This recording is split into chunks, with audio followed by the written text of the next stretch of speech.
Yo, I don't have a course to sell. I'm not dropping some overpriced preset pack. I'm just making this video because I've been in the edit game for a while now, and I know how confusing it can get when you want to start making money for exchange of your effort. I've looked over YouTube and no one is telling the whole story. So I'm here to break it down, no gatekeeping, and I'm gonna be fully transparent. The thing with edits is that it's never dying. You can edit any subjects you want, and those subjects are constantly updating, so you can jump over the trend and make an edit about it. If you're editing movies or series, there's always something new on Netflix. You could watch it and then edit the main character or something. Now let's jump into the video, and I'm gonna show you the 4 main ways on how you can make money from your edits, starting with the least relevant to the most relevant. I know I'm not that big of a YouTuber, but this is my first YouTube channel, and I was able to hit 25 million views in the first 3 weeks. So I guess that says that I'm a bit knowledgeable of what I'm doing. Don't expect this video to be highly edited. All I can assure is that there's a lot of good value in this video that no one tells you about. That's why you better stick to the end. So the least relevant but still possible way to make money with edits is music brand deals. Some companies will pay you to use their music in your videos. So how does it work? They give you access to a library of songs. You pick one, use it in your video, and for every 1,000 views, you have a small RPM. It's not insane money, but if you're consistently pulling views, it's just additional free cash at the end. Now let's talk about presets and courses. This one is kinda dying, I'm not gonna lie. Back then, people were buying these like crazy, but now with everything being on YouTube, plus stuff getting leaked left and right, it's not as relevant. But if you like Slick X7, who want football or Wood of Films, people are undoubtedly gonna hunt for your presets. But if you're a beginner, selling presets won't get you far at first. Still, it's an option if your edits are really clean and unique. Another route is selling clips and scene packs. High quality footage, football, basketball, movies, whatever you're editing. You could maybe use Topaz to upscale it and some other tools, because people are always looking for crispy HD clips to use in their edits. And if you have that, you can sell it. But again, it's not as relevant. Now we're getting to the juicy part. The best way to make money with edits is the built-in monetization from platforms like YouTube and TikTok. Let's start with YouTube. They have the YouTube Partner Program, which pays you for shorts, even if they're less than a minute. Not like TikTok that only pays for videos that are longer than a minute. YouTube Shorts RPM might be low, but YouTube's algorithm is way more stable than TikTok's. If you're consistent, like dropping 1 to 3 shorts a day, you'll build what we call a momentum. You'll start seeing views and get monetized in no time. But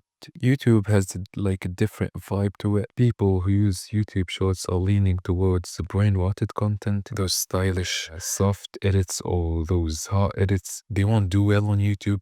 Thus, I advise you to go on TikTok and Instagram and start applying the 3 things that I've shown you before this. Now for TikTok, if you're consistent enough, you could join the Creator Rewards program, which pays you for videos that are over 1 minute, but still YouTube wins. Better reach, better money, and you're building something long term. But the thing with edits though is that you're using content that is not yours. But I can vouch football edits do get monetized. And for other type of edits, I'm not 100% sure, but as long as it's transformative, you should be good. Anyway, I hope this video gave you some value. If you got any questions about monetizing or editing in general, just drop them in the comments. If you have any video requests, I'll try to be active on my long form videos as much as possible. And yeah, that's all. Peace out.